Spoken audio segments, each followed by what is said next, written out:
Kita cek ini punyanya Bagus. Bagus, judul aplikasinya apa Bagus? Kalau aplikasi sih SD Pak, cuman yang di pikiran saya tadi karyawan.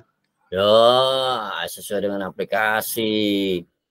Sesuai dengan aplikasi supaya tahu oh ternyata ini yang mau kita bikin gitu. Ya, ini boleh diganti lagi Pak, atau gimana? Nggak apa-apa, yang ini nggak apa-apa. Oh Nah, ya. kita cek ini karyawan. Di sini ada menu pencarian, kontrol pencarian. Ini apa nih, database karyawan. Request di sini maksudnya request Request pencarian sih Pak.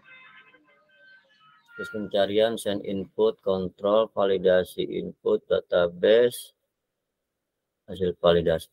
Ini tidak perlu begini, ini dipanjangin aja sampai sini, gitu kan. Jadi ini dari ini panjangin, jadi ini ke sini. Jadi tidak ada garis yang melengkung seperti ini.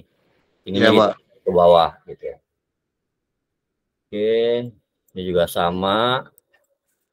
Jadi tidak ada garis yang melengkung.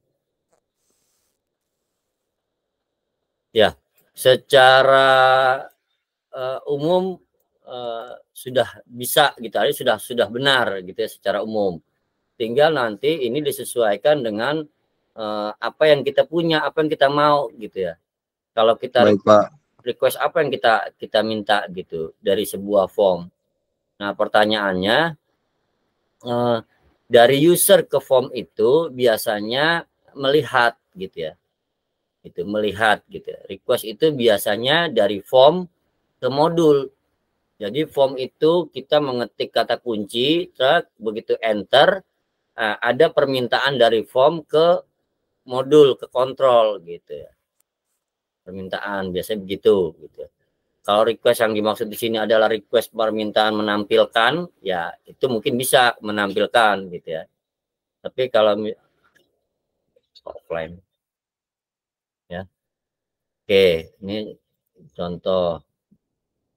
Yang lain belum ada? Sebentar Pak. Sudah 9:11.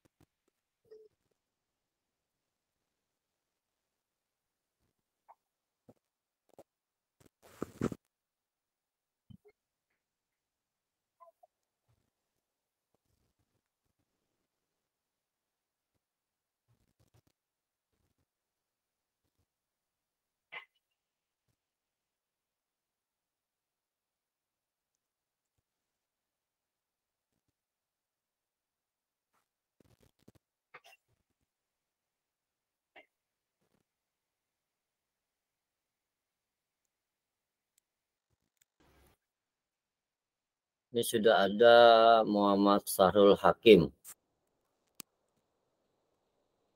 Kita cek.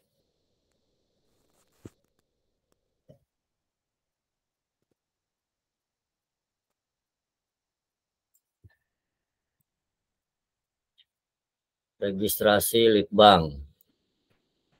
Interface halaman utama, objek, interface, ini kontrol validasi, ini database. Request halaman, menampilkan halaman. Ini apa nih? Memeriksa. Memeriksa. Kelengkapan data, Pak. Kelengkapan data.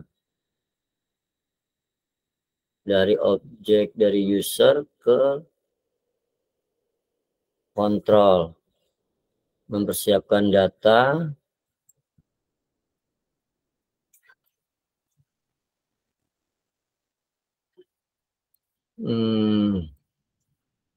Sebetulnya ketika tadi hampir sama gitu ya.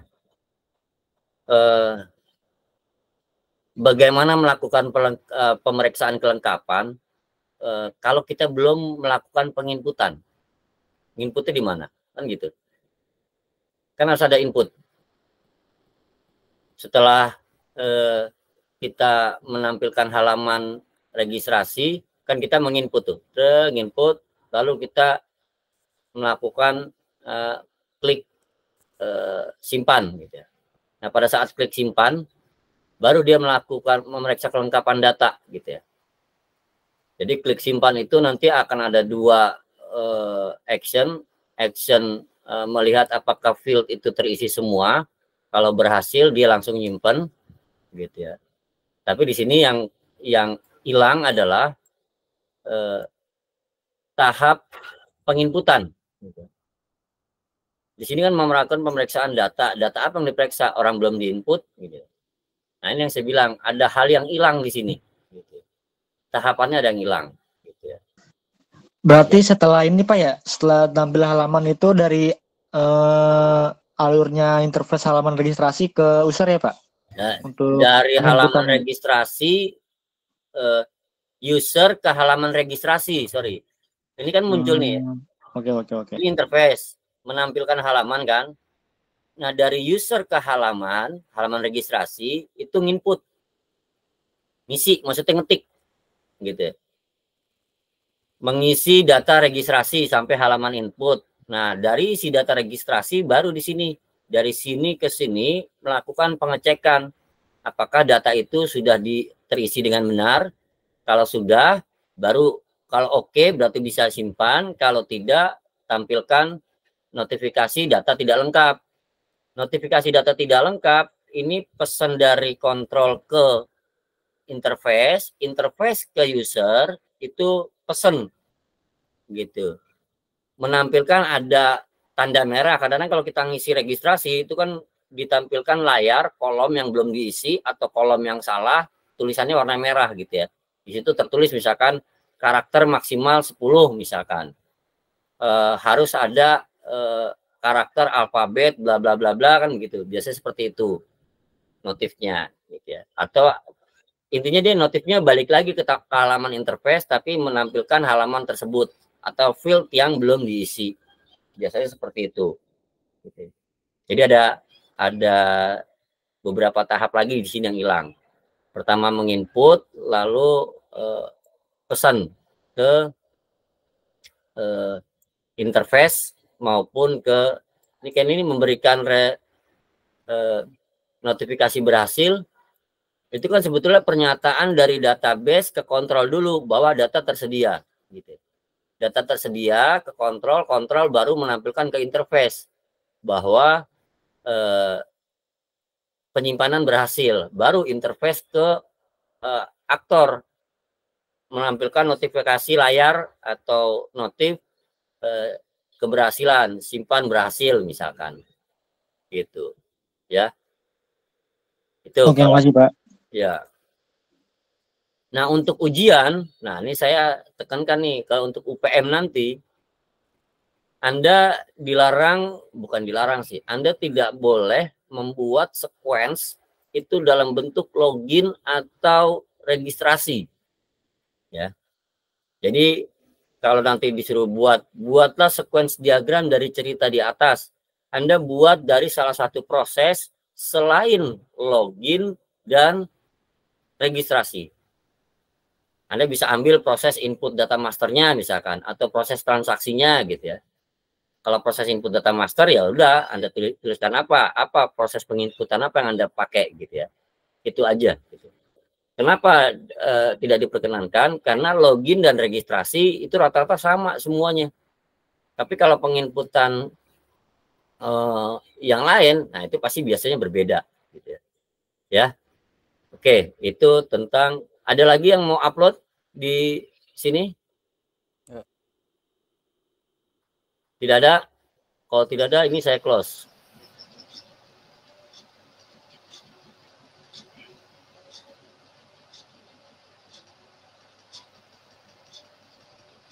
Oke, ini sudah close, nggak apa-apa, hanya 2 orang. Next, kita lanjutkan. Itu tadi sequence diagram. Kita sedikit lagi coba kita objek diagram.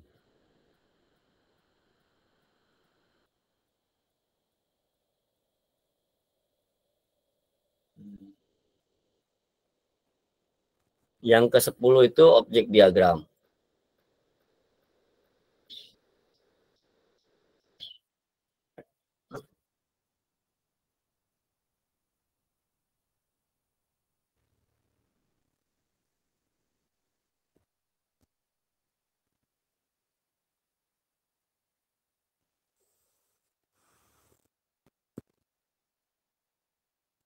Ya.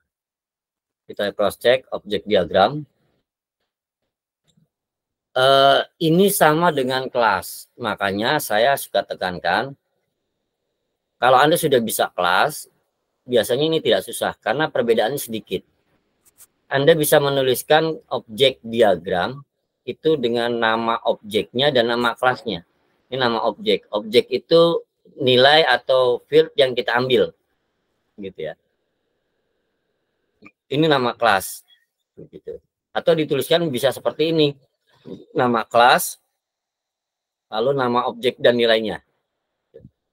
Atribut dan nilainya, sorry. Atribut dan nilainya. Ini nama kelas, ini nama atribut, gitu ya.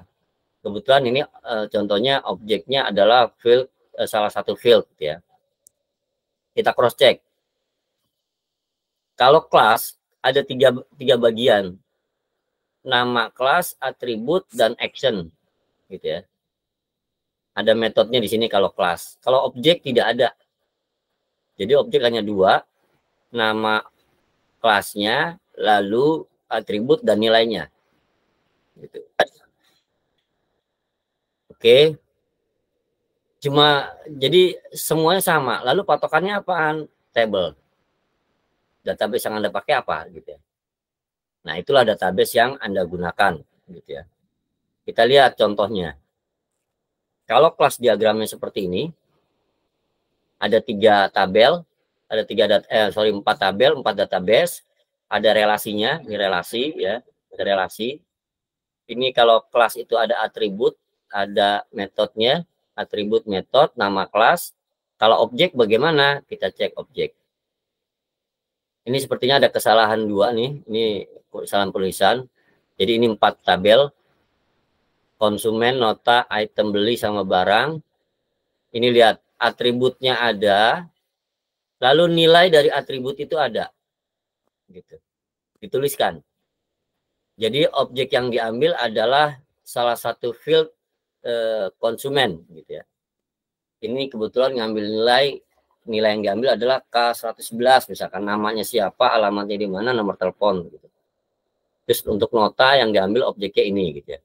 Nah, artinya ini dari tabel nota ke tabel konsumen yang berhubungan adalah nomor nota sekian berhubungan dengan konsumen ini, gitu ya. Nilainya ini, gitu, konsumennya ini. Yang dibeli adalah ini, gitu ya. Nama barangnya adalah ini.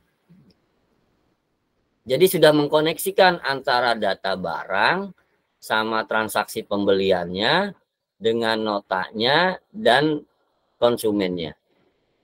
Dari tabel ini, kelasnya seperti ini, lalu diubah ke dalam objek diagram seperti ini.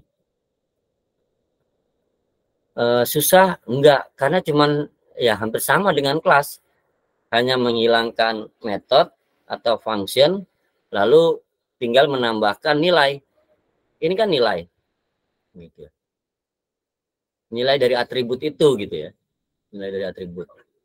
Kita lihat lagi. Ini contoh kelas diagram.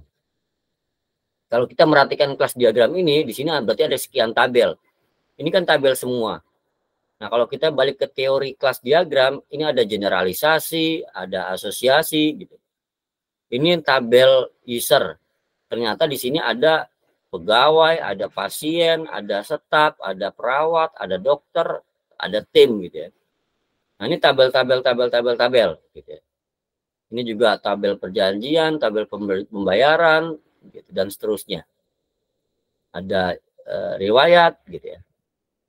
Tabel riwayat.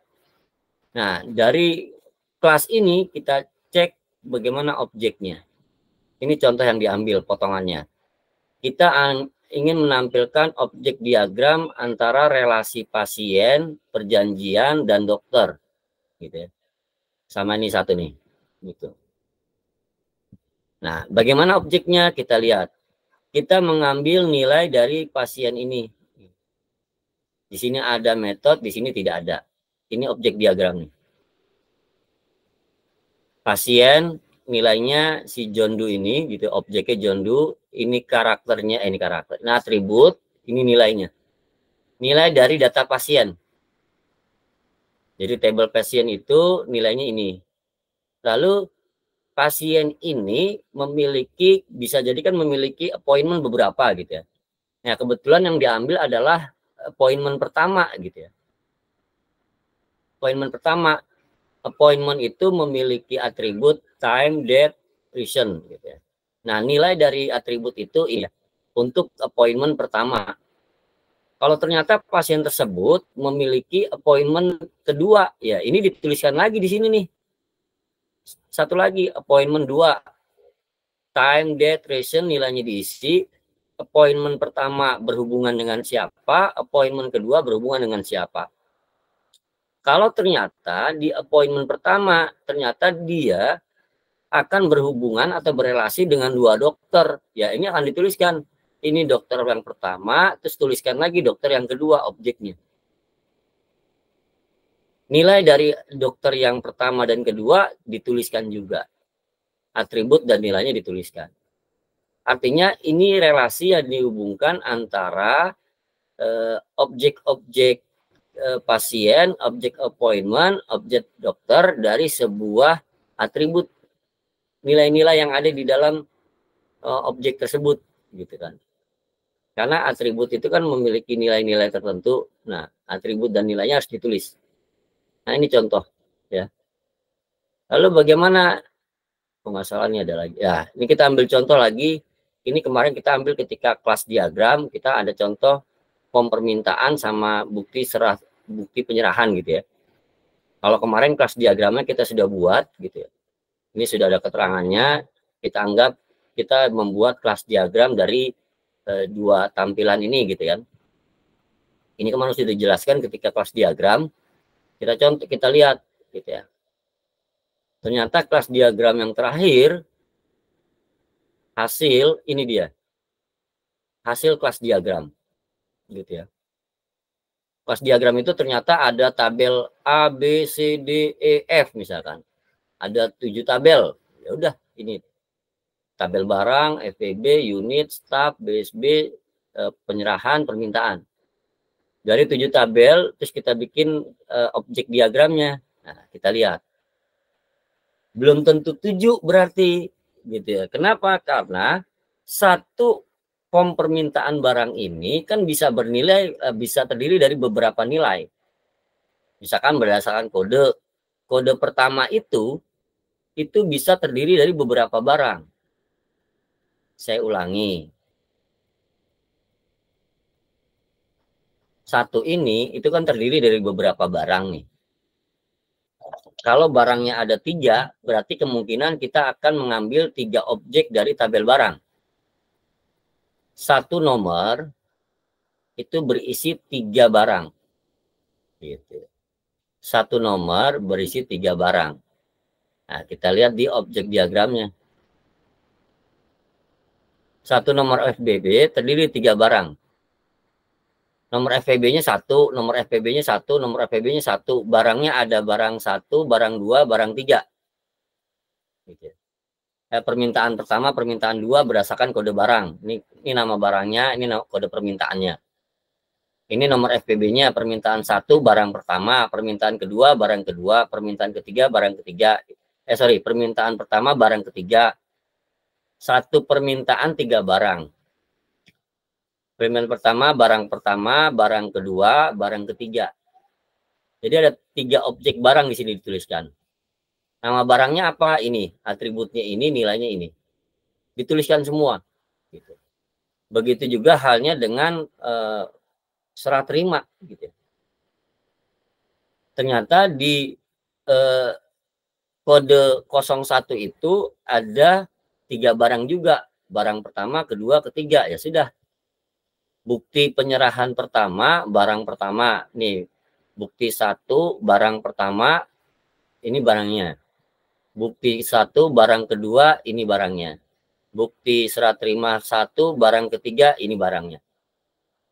Jadi relasi antara barang, objek barang dengan objek bukti serah terima barang. Ternyata di bukti serah terima barang ini juga ada nama staf. Misalkan kode stafnya 1 gitu ya, atau 2 atau 3 ya. Nama stafnya siapa di sini dituliskan. Ternyata di sini juga di form itu ada juga staf gitu ya. Ada dituliskan. Nah, ini relasi dari hasil ini dibuat objeknya seperti ini. Nah, ini juga dibuat secara keseluruhan berdasarkan kelas diagram yang gampang. Ya. Itu contoh objek diagram. Jadi sebetulnya objek diagram ini tidak susah kalau kita sudah bisa membuat kelas diagram. Baik. Sampai situ ada pertanyaan? Silakan kalau ada pertanyaan.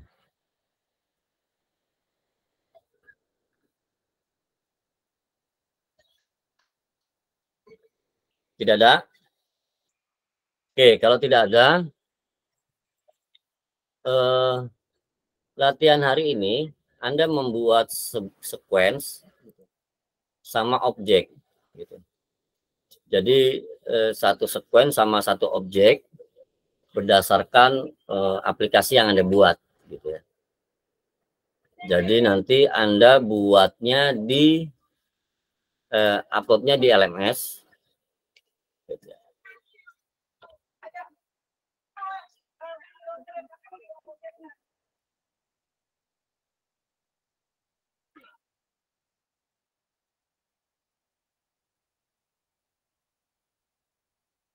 Selasa.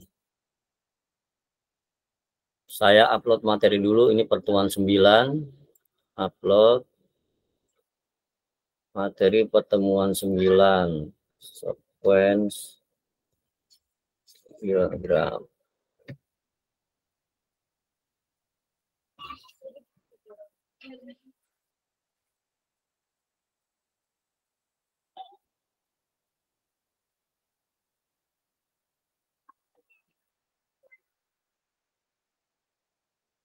Oke, lalu pertemuan 10.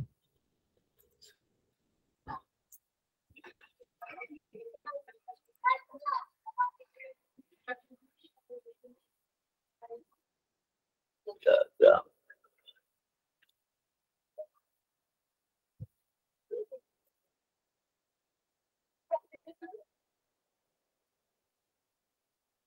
Ya sudah ada. Saya tambahin pertemuan ke-10 adalah R78 L9. Karena L8 itu kemarin yang remedial. Ini Anda membuat satu sequence diagram dan satu dan objek diagram dari aplikasi, dari tugas RPL. Upload di sini, gitu kan?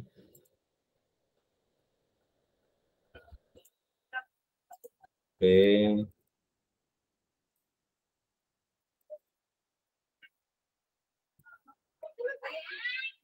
Ya.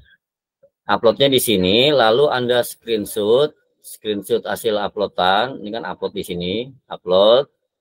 Nah, screenshotnya itu diupload di GCR. Latihan 7, latihan 8, latihan 9.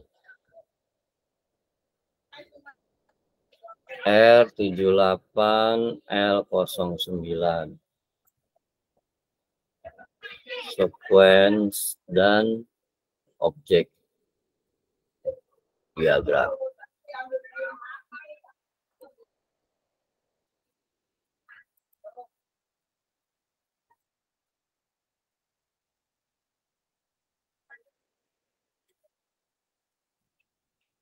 Oke. Ya. Oke, sudah masuk. Ini R78 L09.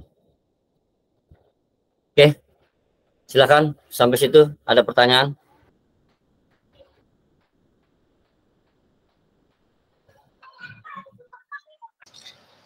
Pak, kalau ngirim yang tadi boleh gak? Biar langsung dilihat sama Bapak biar ada buat koreksian kalau ada kesalahan.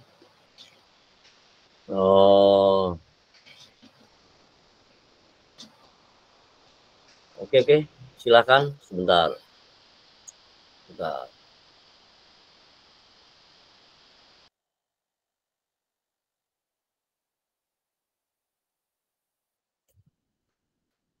Oke, silakan upload.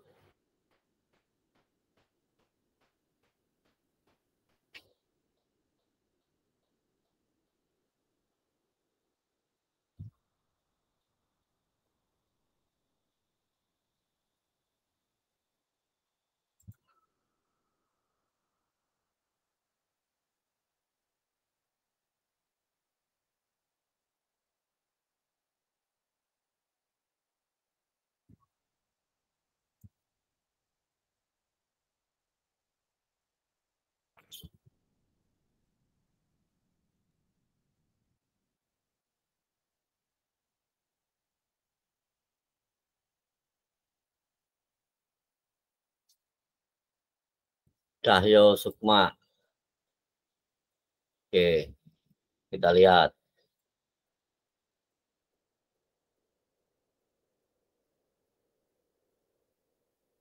Kok tidak bisa tampil?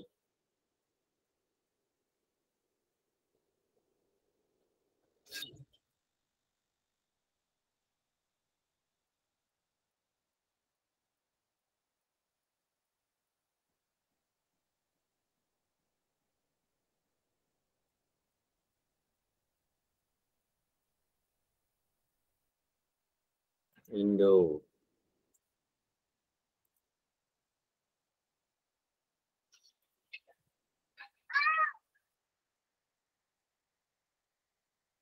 Ya, kita lihat Cahyo Sukma. Nah,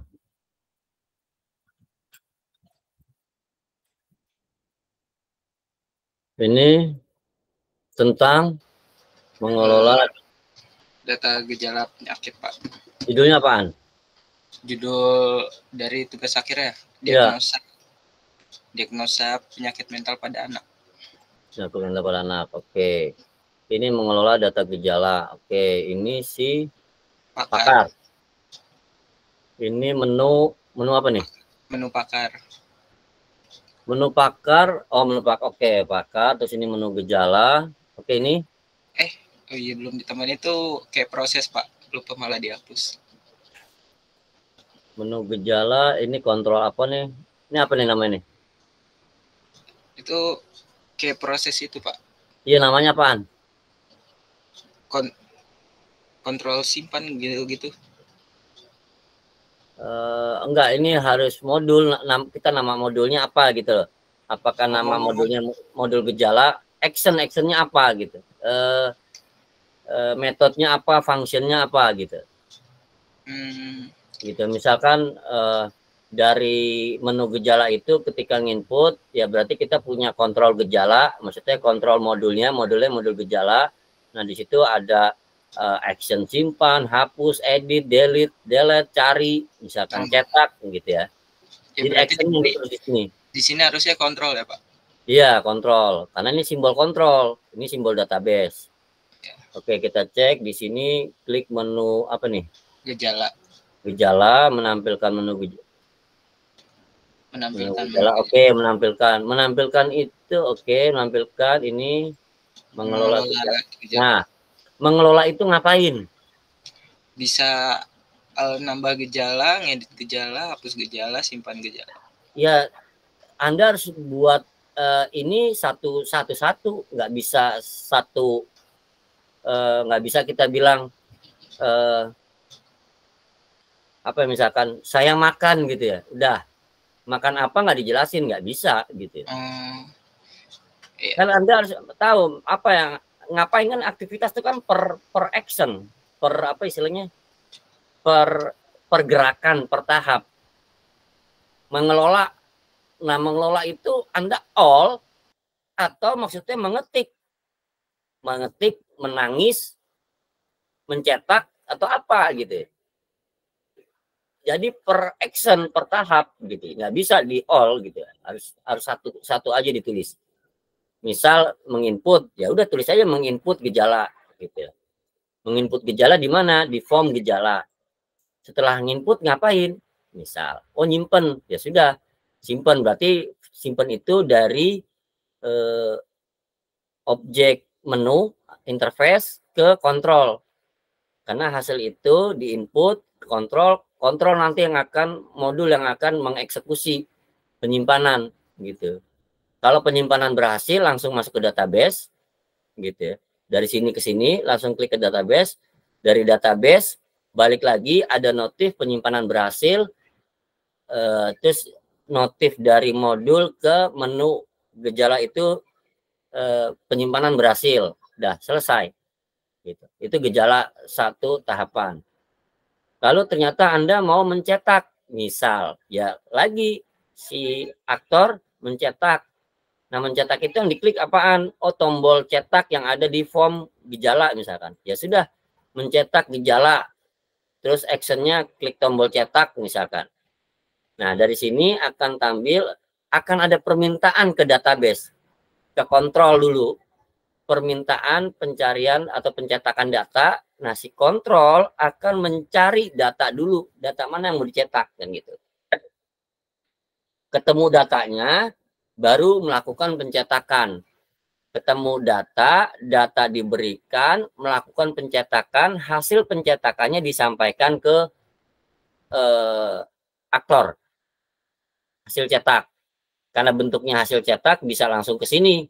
Nggak perlu ke form lagi. Jadi dari kontrol langsung ke sini. Kalau cetak, karena bentuknya hasil cetak gitu ya. Oh, berarti kalau kayak notifikasi penginputan berhasil nggak langsung ke aktor Pak, harus ke Ke interface dulu. Iya, interface dulu. Dari interface baru ke aktor. Gitu. Notifikasi yang memunculkan itu kan step by step. Jadi urutannya itu sebetulnya ketika kita ngetik, terus kita klik simpan itu merupakan action dari tampilan menu, tampilan interface ke kontrol. Jadi interface itu memberikan pesan ke kontrol untuk menyimpan, gitu ya.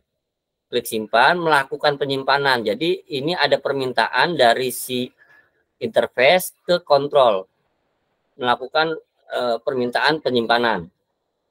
Si kontrol di tombol tadi itu ada modul, ada metode, ada function. Apa functionnya? Simpen. Nah, function simpen itu memerintahkan kontrol ini ke database untuk menyimpan. Gitu. Setelah menyimpan, database akan melakukan penyimpanan. Proses penyimpanan ada di sini. Lalu penyimpanan berhasil. Ketika penyimpanan berhasil, si database akan memberikan notifikasi ke si kontrol tadi, ke modul. Data sudah disimpan. Nah, karena si database sudah memberikan sinyal, si kontrol tadi, si function tadi, itu memberikan notifikasi ke form. Penyimpanan berhasil, kan gitu, kan suka ada tuh penyimpanan berhasil.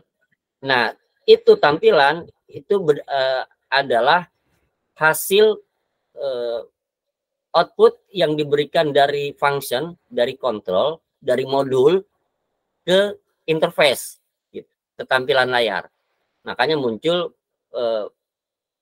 berhasil gitu ya, penyimpanan berhasil gitu ya. Nah, habis itu baru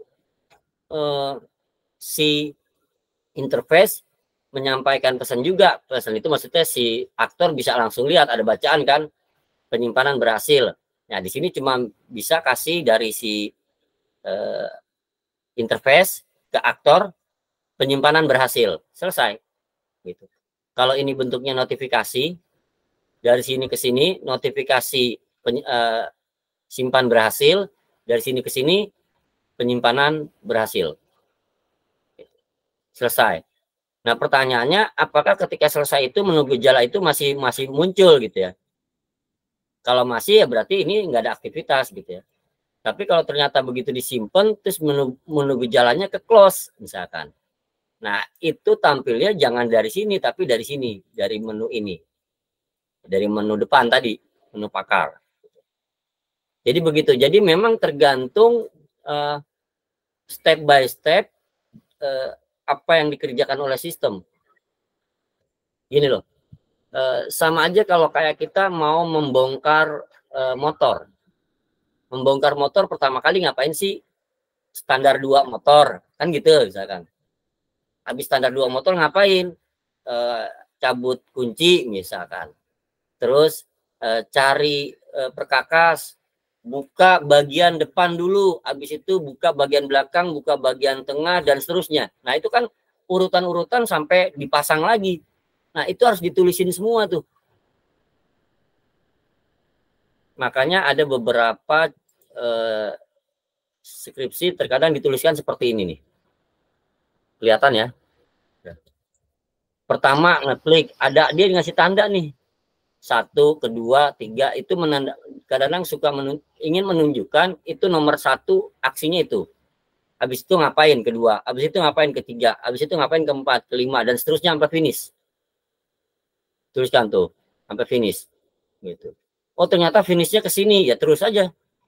Jadi memang kita mendetailkan semua aktivitas itu gitu, satu persatu, jangan ada yang ketinggalan. Begitu kalau di sequence.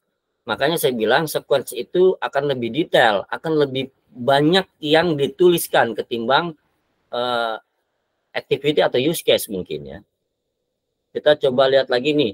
Nah, ini kebetulan transaksi. Nah, ingat, transaksi itu kebanyakan kesalahan itu adalah di pemanggilan data. Kita lupa bahwa ketika kita mengklikkan kode gitu, kode barang, itu kan kita tidak menuliskan nama barangnya, kita hanya menuliskan kode barang KD001. Begitu kita enter, nama barangnya muncul. Misalkan nama barangnya buku tulis gitu ya. Nah, pada saat kita klik ya, kita ketik kode KD001 atau KB001 enter, itu ada permintaan ke database yang running. Jadi sistem melakukan permintaan database, database akan cross check apakah kode tersebut ada. Kalau sudah ada berarti diterima, database akan mengirim data itu gitu kan. Lalu muncullah di interface bacaan nama barangnya.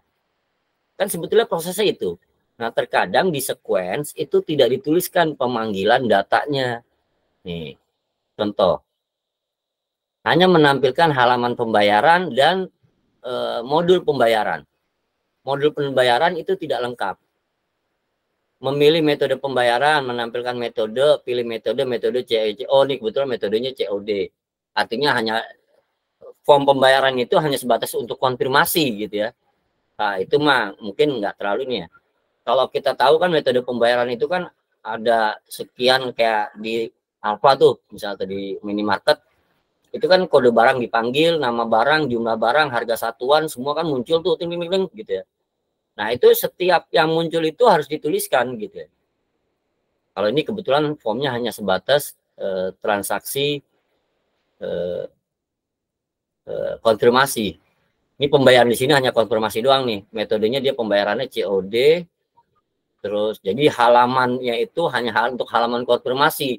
Kita bayarnya manual, sudah transfer, atau kita bayarnya COD, sudah langsung buktinya itu diupload melalui form konfirmasi ini.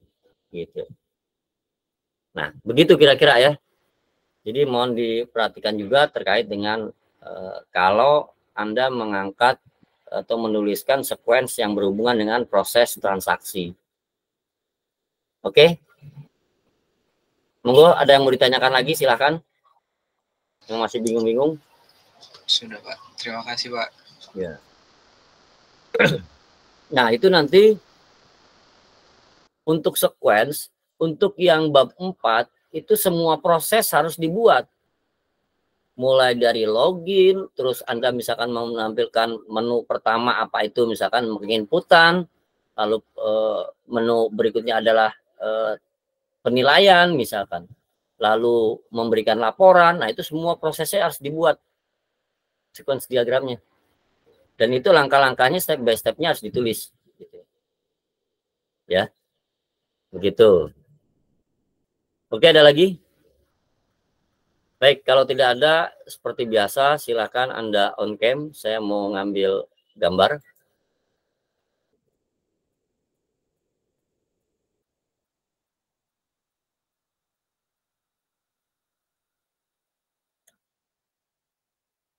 Silakan. 1, 2, 3, 4, 5. Jadi nanti untuk UPM, Anda harus bikin minimal 1 ya, kalau disuruhnya biasanya 1. Tapi jangan login atau registrasi. Ingat, jangan login atau registrasi. Karena kalau login atau registrasi, saya anggap itu tidak ada nilai gitu ya, untuk yang UPM. Gitu. Jadi Anda harus ngambil dari proses yang lain. Objek diagram juga begitu. Oke, sebentar, silakan melihat ke kamera. 3, 2, 1.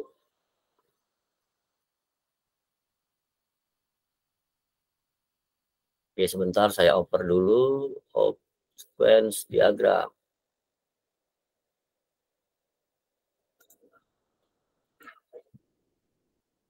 Oke, sekali lagi. Oke. 1, 2, 3.